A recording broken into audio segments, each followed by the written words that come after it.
de esta sesión, que se titulará La jurisprudencia del Tribunal Europeo y de la Corte Interamericana de Derechos Humanos sobre protección de los migrantes, participarán el señor Eduardo Biogrossi, juez de la Corte Interamericana de Derechos Humanos, y el doctor Luis López Guerra, juez del Tribunal Europeo de Derechos Humanos. En el segundo panel de esta sesión, titulado La protección de los migrantes a nivel nacional, casos de estudio, participarán, presentando el caso de Chile, el ministro del Tribunal Constitucional de Chile y miembro suplente de la Comisión de Venecia en representación de nuestro país, el doctor Domingo Hernández Emparanza. Presentando el caso de México, el magistrado del Tribunal Electoral del Poder Judicial de la Federación de México y miembro suplente de la Comisión de Venecia en representación de dicho país, el señor Manuel González Oropesa. Presentando el caso de Costa Rica, el presidente de la Sala Constitucional de la Corte Suprema de Justicia de Costa Rica, doctor Ernesto Ginesta Lobo. Esta segunda sesión será moderada por el catedrático de Derecho Constitucional y miembro de la Comisión de Venecia por España, doctor Josep María Castella. Damos comienzo entonces a esta segunda sesión con la presentación del señor Eduardo Biogrossi, juez de la Corte Interamericana de Derechos Humanos, quien además es miembro del Grupo Nacional de la Corte Permanente de Arbitraje de La Haya e integrante de la lista de conciliadores de la Convención de Naciones Unidas sobre el Derecho del Mar. En el ámbito internacional ha sido presidente y miembro del Comité Jurídico Interamericano de la Organización de los Estados Americanos, embajador director de Asuntos Jurídicos del Ministerio de Relaciones Exteriores de Chile y presidente y miembro del Tribunal Administrativo de la Asociación Latinoamericana de Integración, ALADI. Dejamos con ustedes entonces a don Eduardo Biogrossi.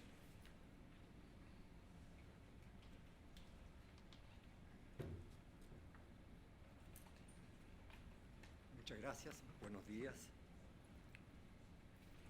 La Corte Interamericana de Derechos Humanos, en adelante la Corte, se ha referido a la situación de los migrantes en 3 opiniones consultivas y en 7 casos contenciosos. En esta oportunidad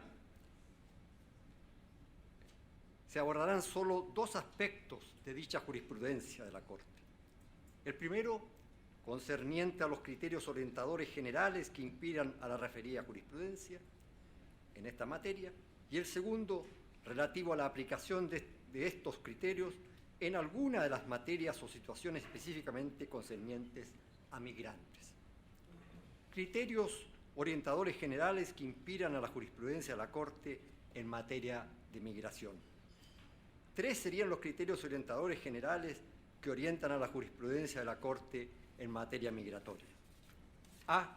El principio de no discriminación e igualdad ante la ley. El principio de no discriminación y de igualdad ante la ley viene a ser la piedra angular del sistema interamericano de protección de los derechos humanos, incluyendo lo de los inmigrantes. Y es que así lo impone el propio artículo 1.1 de la Convención Americana sobre Derechos Humanos, en adelante la Convención, al contemplar la obligación del Estado tanto de respetar los derechos reconocidos en ella, como de garantizar su pleno ejercicio a toda persona bajo su jurisdicción sin discriminación alguna. Por su parte, el artículo 24 de la Convención consagra específicamente la igualdad ante la ley y a su protección.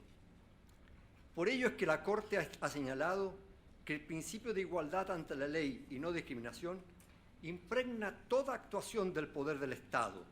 en cualquiera de sus manifestaciones relacionadas con el respeto y garantía de los derechos humanos,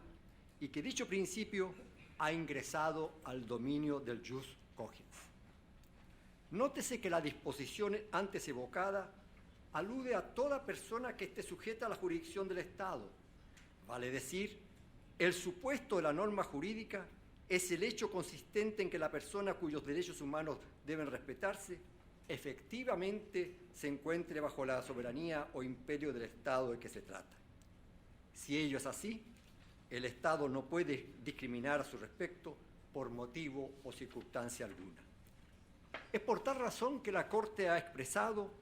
que el deber de respetar y garantizar el principio de igualdad ante la ley y no discriminación es independiente del estatus migratorio de la persona en un Estado, y que los Estados, por lo tanto, no pueden discriminar o tolerar situaciones discriminatorias en perjuicio de los migrantes. aunque sí puede otorgar el Estado un trato distinto a los migrantes documentados con respecto de los migrantes indocumentados o entre migrantes y nacionales, siempre y cuando este trato diferencial sea razonable, objetivo, proporcional y no lesione los derechos humanos. Ahora bien, como consecuencia lógica de lo dispuesto en el artículo 1.1 de la Convención, su artículo 2 prevé la obligación del Estado de adoptar las medidas legislativas o de otro carácter que fueren necesarias para hacer efectivos los derechos humanos. La amplitud de lo prescrito en la recién citada disposición es tal que no solo conlleva la obligación para el Estado de adoptar normas de distinta categoría que garanticen la vigencia de los derechos humanos, sino también la de comportarse en la práctica consecuentemente. En tal sentido, la Corte ha señalado que no basta con que el ordenamiento jurídico interno se adecúe al derecho internacional, sino que es menester que los órganos o funcionarios de cualquier poder estatal, sea ejecutivo, legislativo o judicial, ejerzan sus funciones y realicen o emitan sus actos, resoluciones y sentencias de manera efectivamente acorde con el derecho internacional aplicable. Y por lo mismo, la Corte ha manifestado, por una parte, que el derecho internacional de los derechos humanos no solo prohíbe políticas y prácticas deliberadamente discriminatorias, sino también aquellas cuyo impacto sea discriminatorio contra ciertas categorías de personas, aun cuando no se pueda probar la intención discriminatoria. Y por otra parte, que una violación del derecho a la igualdad y no discriminación se produce también ante situaciones y casos de discriminación indirecta, reflejada en el impacto desproporcionado de normas, acciones, políticas o en otras medidas que aun cuando sean o parezcan ser neutrales en su formulación o tengan un alcance general y no diferenciado, produzcan efectos negativos para ciertos grupos vulnerables. B. Respeto a los derechos humanos en las políticas migratorias estatales.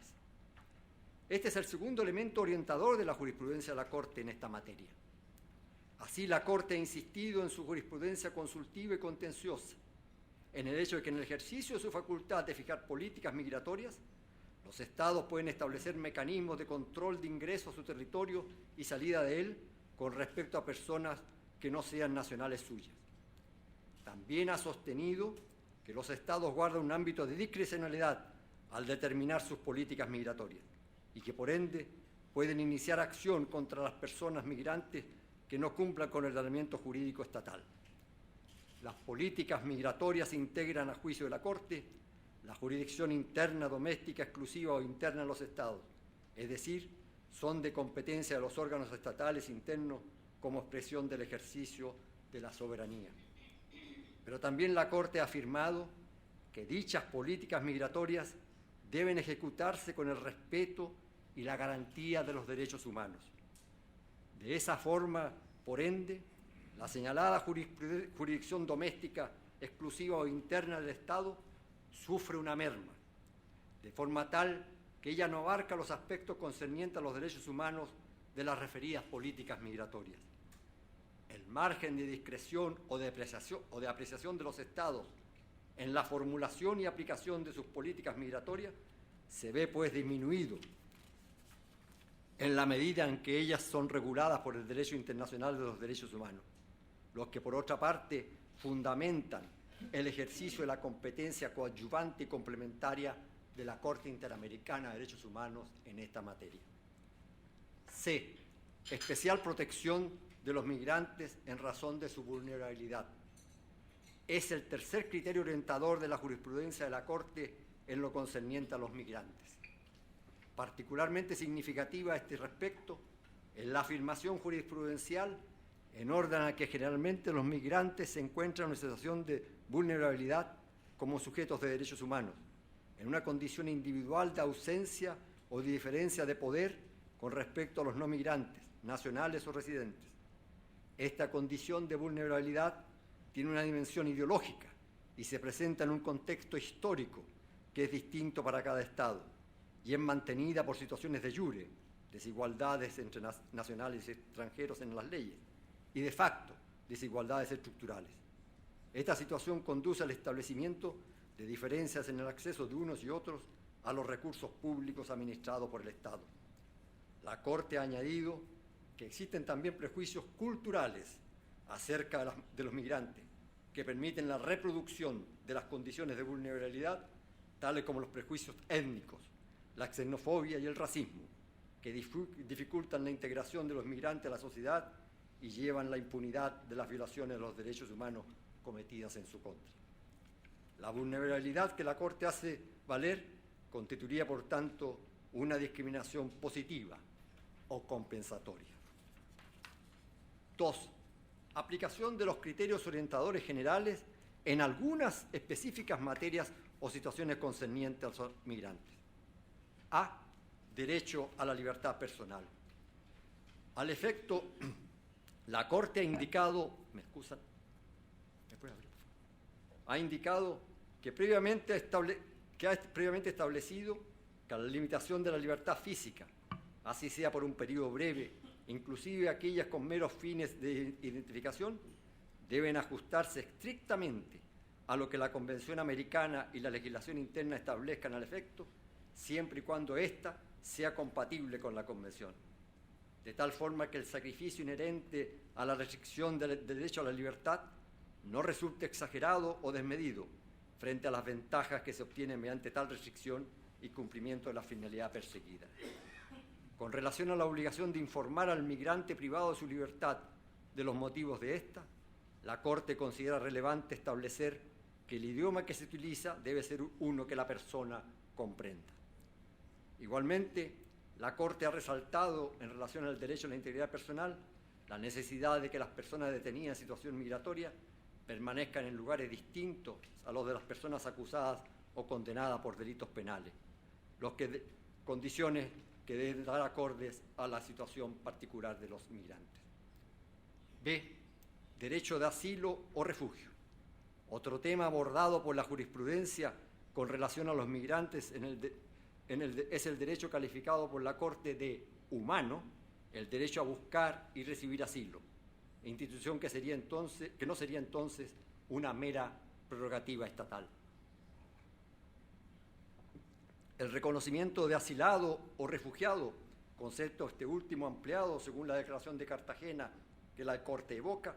puede ser, a juicio de esta, también grupal o colectivo. En ese marco, ha expresado que la potestad de devolver a una persona a su país de origen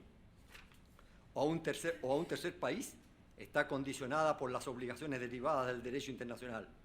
considerando el principio por persona, además de las circunstancias concretas de la persona en particular, como serían, por ejemplo, las referidas a su estado de salud. En tal sentido, se trataría de una protección complementaria de que gozarían los migrantes. Derecho de acceso a la justicia. C. Derecho a acceso a la justicia. Y como corolario a lo anterior,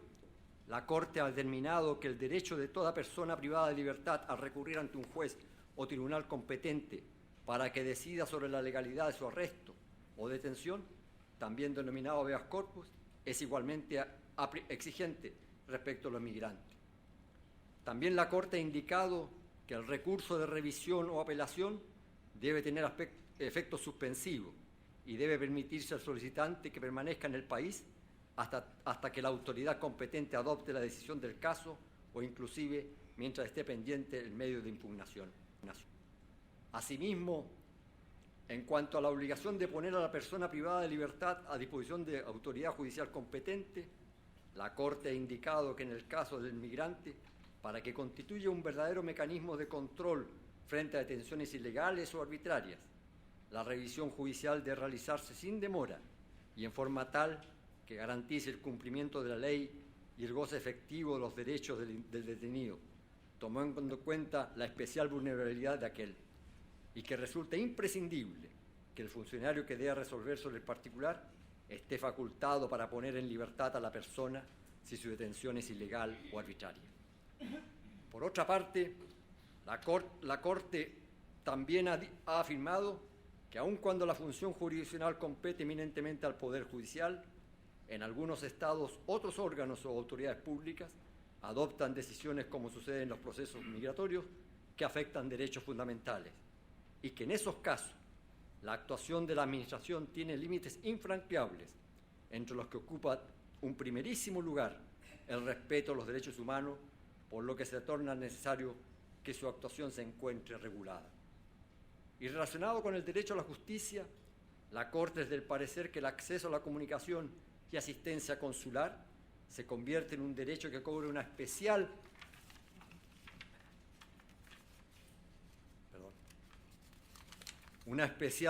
relevancia y que debe ser garantizado y tratado de manera prioritaria por todos los Estados. De allí que la Corte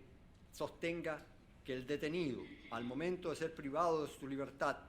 y antes de que rinda su primera declaración ante la autoridad,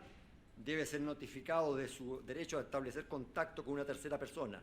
por ejemplo, un familiar, un abogado o un funcionario consular, según corresponda, para informarle que se halla bajo custodia del Estado. D. Derecho al trabajo. Otro relevante aspecto específico con relación a los migrantes abordado por la jurisprudencia de la Corte ha sido el concerniente al derecho al trabajo. Al efecto ha expresado: una persona que ingresa a un Estado y entabla relaciones laborales adquiere sus derechos humanos laborales en ese estado de empleo, independientemente de su situación migratoria, puesto que el respeto y garantía del goce y ejercicio de sus derechos deben realizarse sin discriminación alguna.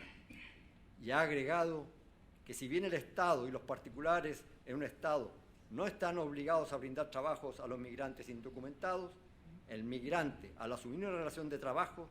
adquiere derechos por ser trabajador, que deben ser reconocidos y garantizados independientemente de su situación regular o irregular en el estado de empleo. Derecho a la nacionalidad. Igualmente, la Corte ha abordado el tema de la nacionalidad con relación a los migrantes en tres aspectos. Uno, derecho del Estado a determinar las condiciones para la adquisición de su nacionalidad por parte de los migrantes. En la primera perspectiva con que la Corte analiza el tema, así ha considerado que la determinación de quiénes son nacionales sigue siendo competencia interna de los Estados, aunque ha señalado que, sin perjuicio de ello, resulta necesario que dicha atribución estatal se ejerza en concordancia con los parámetros emanados de normas obligatorias de derecho internacional a las que los propios Estados, en ejercicio de su soberanía, se hayan sometido. Es decir, que la discrecionalidad del Estado en esta materia sufre un constante proceso de restricción conforme a la evolución del derecho internacional, con vistas a una mayor protección de las personas frente a la arbitrariedad de los Estados. Dos, las condiciones en el otorgamiento por parte del Estado de su nacionalidad a migrantes. En cuanto a esta perspectiva, la Corte asimismo ha manifestado que la Convención Americana reconoce el derecho a la nacionalidad en un doble aspecto: el derecho a tener una nacionalidad desde la perspectiva de dotar al individuo de un mínimo de amparo jurídico en el conjunto de relaciones al establecer su vinculación con un Estado determinado, y el de proteger al individuo contra la privación de su nacionalidad en forma arbitraria, porque de ese modo se le estaría privando de la totalidad de sus derechos políticos y de aquellos civiles que se sustentan en la nacionalidad del individuo. Y a este respecto, significativa es la afirmación de la Corte en cuanto a que el estatus migratorio de una persona no puede ser condición para el otorgamiento de la nacionalidad por el Estado, ya que su calidad migratoria no puede constituir de ninguna forma una justificación para privarla del derecho a la nacionalidad ni del goce y ejercicio de sus derechos. Que el estatuto migratorio de una persona no se transmite a sus hijos y que la condición del nacimiento en el territorio del Estado es la única a ser demostrada para la adquisición de la nacionalidad en lo que se refiere a personas que no tendrían derecho a otra nacionalidad si no adquirieran la del Estado donde nacieron. 3. Obligación de prevenir, evitar y reducir la apatridia. Y como corolario de todo lo anterior, la Corte ha indicado que la apatridia ocasiona una condición de extrema vulnerabilidad y los Estados tienen el deber de identificar y por ende tienen la obligación de no adoptar prácticas o legislación respecto al otorgamiento de la nacionalidad cuya aplicación favorezca el incremento del número de personas apátridas y conceder su nacionalidad a la persona nacida en su territorio, que de otro modo quedaría en condición de apátrida. Igualmente ha señalado que, de acuerdo al desarrollo actual del derecho internacional de los derechos humanos, es necesario que los Estados, al regular el otorgamiento de la nacionalidad, tengan en cuenta a. Su deber de prevenir, evitar y reducir la apatridia, y b. Su deber de brindar a los individuos una protección igualitaria y efectiva de la ley y sin discriminación, dado que la apatridia tiene como consecuencia imposibilitar el goce de los derechos civiles y políticos de una persona y ocasionarle una condición de extrema vulnerabilidad. F. Derechos y garantías de los niños y las niñas. Finalmente, la Corte ha aplicado todo lo anteriormente expuesto a la peculiarísima situación de las niñas y los niños inmigrantes, y ello bajo el principio de su interés superior consagrado en la Convención y demás instrumentos jurídicos internacionales correspondientes. En esta perspectiva, la Corte ha indicado que los niños gozan de un mecanismo complementario de protección, consistente en la observancia por parte de los Estados de las garantías del debido proceso, que se traducen en algunas garantías y componentes diferenciados en el caso de niñas y niñas. En esta perspectiva, la Corte ha estimado que la entrevista con la niña o niño solicitante no solo constituye una forma de recabar información sobre su situación actual, sino también de obtener y comprobar todos los elementos de prueba accesibles para poder identificar las necesidades inmediatas de asistencia como ropa, comida o higiene, entre otras. Pero particular mención debe hacerse a la referencia que la Corte hace a la protección de la familia del niño o de la niña migrante. Al respecto ha afirmado que el estatuto de la niña o del niño no se limita al ámbito de su relación con el Estado,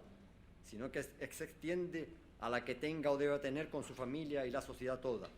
Relaciones estas últimas que el Estado debe, por su parte, posibilitar y garantizar, y en el caso del niño o la niña migrante, asegurarse que los adultos no lo utilicen para sus propios fines migratorios y que si ello, pese a todo, aconteciere, en definitiva no resulten perjudicados. En lo que se refiere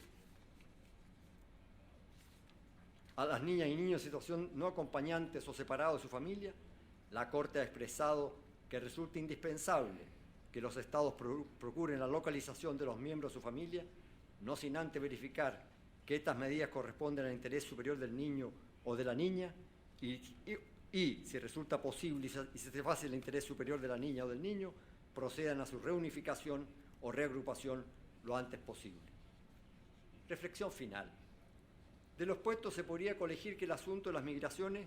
es uno de los nuevos temas que está siendo abordado por la Corte en este periodo caracterizado por la vigencia de la democracia en los Estados partes de la Convención. Indudablemente esta realidad obedece a que muchas de las más recientes sentencias de la Corte se pronuncian no respecto de un acto o de una omisión del Poder Ejecutivo Nacional, como acontecía antaño, sino de una resolución judicial de orden interno que se alega como hecho ilícito internacional. Pero además, tal realidad responde a que las decisiones de la Corte son adoptadas y entendidas, no tan solo como una condena a los Estados, sino como un aporte para el desarrollo de la democracia y el Estado de Derecho. Y ello encuentra sólido sustento en la estrecha vinculación existente entre la vigencia de la democracia y el respeto a los derechos humanos, consignada explícitamente en la Carta Democrática Interamericana. Por lo mismo, la Corte ha incursionado en este asunto tanto en el ámbito de su competencia contenciosa como en su competencia consultiva o no contenciosa. En el primero, si bien sus sentencias son vinculantes únicamente para cada uno de los Estados partes en los casos pertinentes, ellas se engrosan respecto del resto de los Estados partes de la Convención la jurisprudencia en tanto fuente auxiliar del derecho internacional, esto es, como medio para determinar las reglas de derecho aplicables en la materia. En tal óptica, ellas vienen a servir como parámetro para el ejercicio del control de convencionalidad por parte de los Estados de partes de la Convención, a fin de determinar los riesgos de incurrir en responsabilidad internacional. En cuanto a las opiniones consultivas, su valor en tanto fuente auxiliar del derecho internacional es aún más amplio, ya que incluso puede ser empleada por los otros estados del sistema interamericano, es decir, aquellos que no han reconocido la competencia de la Corte y aún pueden ser de utilidad para los que no son parte de la Convención, en la medida en que pueden verificar allí el estado actual del desarrollo de los derechos humanos, también consagrados en la Convención Americana de los Derechos y Deberes del Hombre. Pero la trascendencia de la jurisprudencia de la Corte en esta materia dice relación también con las carencias del derecho internacional y aún de los derechos nacionales o internos que deja al descubierto, como son, por ejemplo, las relativas a la necesaria coordinación entre las autoridades estatales con competencia en materia de migraciones, o las pertinentes a las obligaciones del Estado de origen, del Estado de tránsito y del Estado de recepción de la migración. En tal perspectiva, tal vez la citada jurisprudencia importa el desafío para los Estados partes de la Convención de ejercer efectiva y prontamente en este asunto la función normativa que en conjunto o individualmente les compete, de suerte tal de no impulsar o incentivar a la Corte a hacerlo al ejercer su función propia y exclusiva, cual es la judicial. Precisamente la vigencia de la democracia en el continente impone la necesidad de que en el ámbito internacional, en el que a diferencia del nacional no es jerarquizado, también se distingue con mayor nitidez el ejercicio diferenciado de las funciones ejecutivas, normativas y judiciales.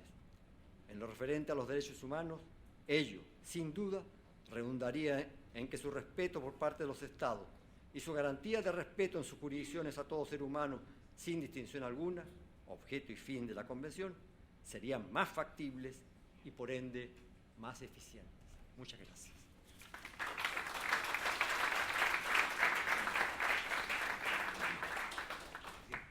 Muchas gracias, señor juez. Le hace entrega de un reconocimiento, una medalla de reconocimiento por su participación en esta conferencia, el presidente del Tribunal Constitucional de Chile, don Carlos Carmona Santander.